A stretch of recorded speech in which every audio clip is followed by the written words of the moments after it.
je parlais de la créativité. Je viens d'écouter une conférence à l'espace Barreau, l'espace unificationniste de Paris, et on me parle de créativité.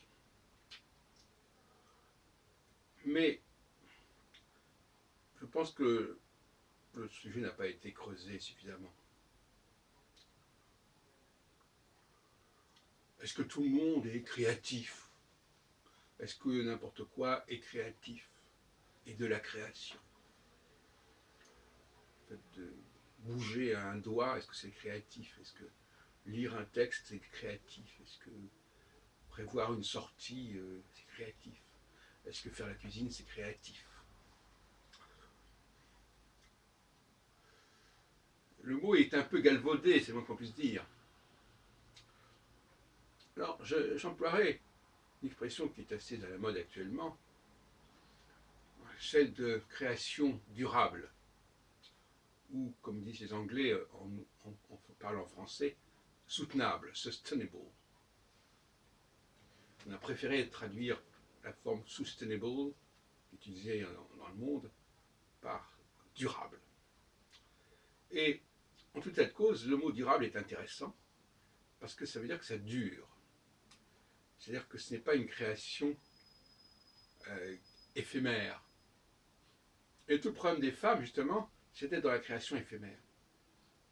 C'est-à-dire de quelque chose qui ne résistera pas au temps. Et qui donc, par conséquent, n'est pas vraiment viable. La seule chose que les femmes puissent créer qui soit viable, et encore créer, ce serait un grand mot, ce serait plutôt procréer, et encore, ce serait l'enfant, c'est-à-dire c'est l'être humain. L'être humain qui, justement, est humain. Bon. Et je crois que j'aimerais bien me référer à la formule de Boileau, 100 fois sur le métier, remettez votre ouvrage.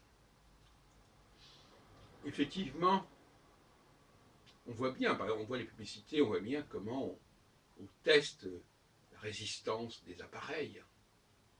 Récemment, il y avait une publicité sur Samsung où on voyait qu'on faisait passer les appareils par toutes sortes d'épreuves et de tests. Et c'est cela aussi, 100 fois sur le métier, n'est-ce pas? C'est tester et encore tester et remettre en question et critiquer. Et tout ça, c'est un processus qui ne peut se faire qu'intérieurement. Parce qu'autrement, il serait très rapidement, je dirais, fatigant. Imaginez, je ne sais pas, moi, en ce qui me concerne, par exemple, le dialogue que j'ai avec moi-même, le dialogue clinique avec moi-même, imaginez que je l'ai avec quelqu'un, ça créerait des tensions insupportables et invivables quasiment. Donc, il n'y a que l'androgyne qui est capable de perfectionner ce qu'il fait. Et il ne peut pas compter sur qui que ce soit. Quand quelqu'un compte sur le perfectionnement venant d'ailleurs, c'est qu'il n'est pas un androgyne, c'est qu'il est un androïde qui attend que le maître améliore le produit. Mais ce n'est pas lui qui va le faire, lui il ne fait qu'exécuter le produit une fois qu'il est fini, qu'il est terminé, qu'il est achevé, qu'il est parfait. Donc, parler de création sans employer le mot durable, c'est un peu vain. Mais justement, c'est ça qui est intéressant, c'est que le mot durable permet de distinguer entre ce qui est et ce qui n'est pas durable, justement. Et la femme a des productions qui ne sont pas durables parce que ce qui est durable quand la femme fait quelque chose, c'est parce que ça lui a été donné par l'androgyne, c'est-à-dire par l'homme. La femme étant elle-même androïde. Alors, il n'est pas facile de distinguer, il n'est pas si facile que cela, distinguer la part féminine de l'androgyne de ce qu'on appelle l'androïde. Et pourtant, c'est essentiel. Et une confusion serait bien fâcheuse. Je viens de dire que l'androgyne lui, se perfectionne. Donc, cette capacité de perfectionnement, c'est pas la même chose que l'androïde qui, lui, peut être perfectionné. Entre celui qui perfectionne et celui qui est perfectionné, c'est pas tout à fait la même chose. L'androgyne ne perfectionne pas, ne se perfectionne pas lui-même, il perfectionne l'objet de ce qu'il fait. Mais l'objet de ce qu'il fait est perfectionné par l'androgyne. Et donc, l'androïde est un objet perfectionné par l'androgyne. Ou du moins dont les performances sont performées par l'androgyne, puisque c'est l'androgyne qui donne l'outil à l'androïde.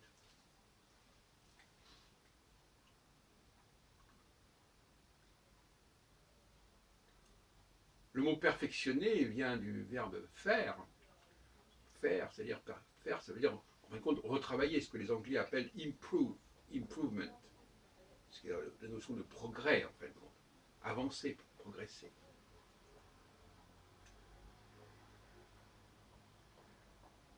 D'ailleurs, l'Android fait partie de la maisonnée.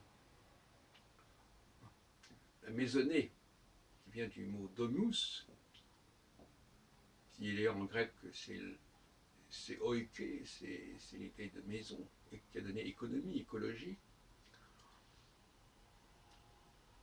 Et ça, le domus, ça donne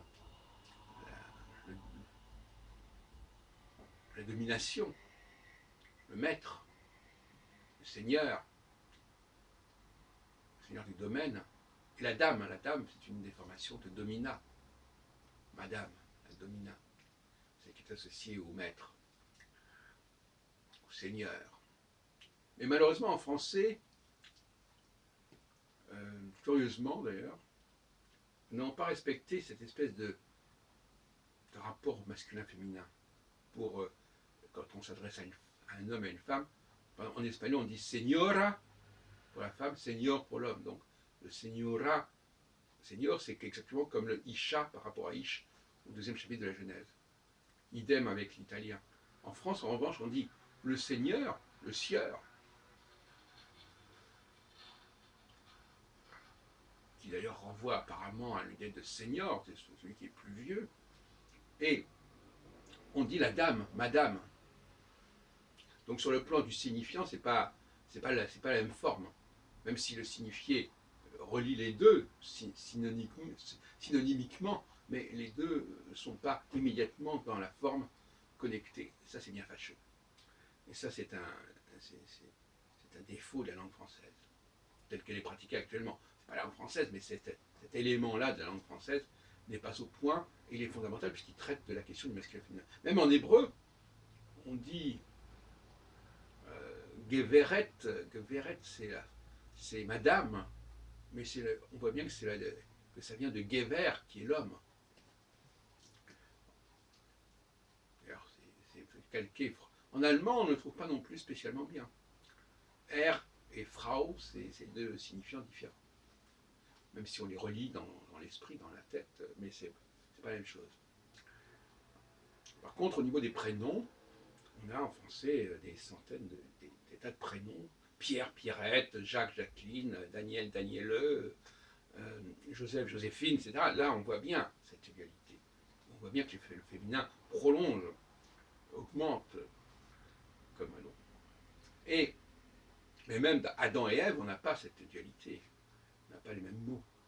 Par contre, Isha, oui. Alors, donc l'androgyne va perfectionner les outils qu'il fabrique, toutes les œuvres qu'il produit d'ailleurs, de manière générale, l'œuvre venant du mot opus, qui est donné opéra, et opérateur, mais la femme aussi, il peut l'améliorer, il peut la perfectionner. Et d'ailleurs, elle peut l'être. Elle peut se développer, comme on peut développer un outil. Alors, je voudrais terminer sur une autre question qui est liée à cela, savoir dans le cadre de l'astrologie, la cyclologie alpha-oméga. La phase oméga est une phase où l'androgyne se passe de l'androïde. Par exemple, au lieu d'utiliser un instrument, parce que tout ce qui n'est pas organique fait partie de cette maisonnée, même si la femme, elle est organique. Mais ce n'est pas un organe qui appartient à l'homme, même s'il peut s'en servir. Le ballet, la danse par exemple, est beaucoup plus organique que l'orchestre. Une compagnie de ballet, les gens ne travaillent qu'avec leur corps, alors qu'un orchestre, ils ont chacun leur instrument, etc. Et bien c'est ça la différence entre l'oméga et l'alpha. Dans l'oméga, on se sert de ces organes, on va chanter, on va siffler, on va danser. Dans l'alpha, on va utiliser des objets, des outils, des instruments, des véhicules, etc., etc. De toutes sortes. Donc la phase oméga est une phase où on abandonne tous les outils extérieurs. On se recentre sur ses capacités intérieures, celles de son propre corps, sans aucune prothèse, sans aucun substitut extérieur, y compris la femme, y compris l'androïde, pardon.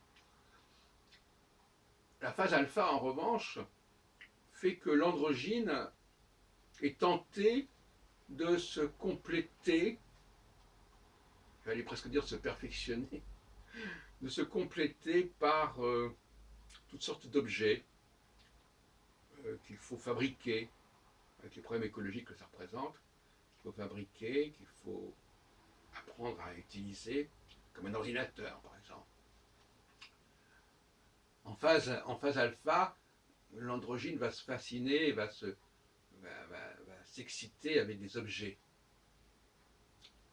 Par exemple, moi en ce qui me concerne, par exemple, depuis 3 ans, je m'occupe beaucoup plus de mon ordinateur qu'avant, j'ai appris beaucoup mieux à l'utiliser, puisque c'est comme ça que je m'en sers pour la télévision. Alors qu'avant, je ne connaissais presque pas les usages que je connais à peu près maintenant. Mais maintenant que la phase oméga se présente, avec l'arrivée de Saturne en Capricorne, comme en arrivée de Saturne en début de chacun des 4 signes cardinaux, Cancer, Balance, Capricorne et Bélier, eh bien, je pense que je vais devoir prendre de la distance par rapport à ces objets, à ces outils. Je ne sais pas comment ça va se faire, mais il devrait y avoir une prise de distance. Parce que finalement, ça vous engage à des activités plus ou moins ancillaires, plus ou moins subalternes. Et probablement, à un moment donné, il faut arriver à se libérer de cette emprise. Alors c'est une emprise que nous avons sur la machine, mais c'est aussi une emprise que la machine a sur nous, forcément. Et en ce qui concerne la femme, ce que j'appelle quand même la femme, elle a quand même un rapport particulier avec l'homme, ne serait-ce que pour la procréation. Mais là aussi, on peut penser que l'homme sera plus attiré, voudra plus utiliser la femme pour faire des enfants, et que ça viendra à ce moment de la période alpha. Donc la période oméga, c'est un peu une période de retour sur soi-même, sur ses aptitudes profondes intérieures, et le refus d'être tenté par tout ce que la machine peut apporter d'extension. Par exemple, Internet, YouTube, on a le sentiment comme ça d'une extension, on fait des choses qui sont répercutées, qui sont véhiculées un peu partout. Il y a une sorte d'hubris dans cette période alpha pour l'androgyne, n'est-ce pas? La machine lui donne une sorte d'ubiquité. Voilà.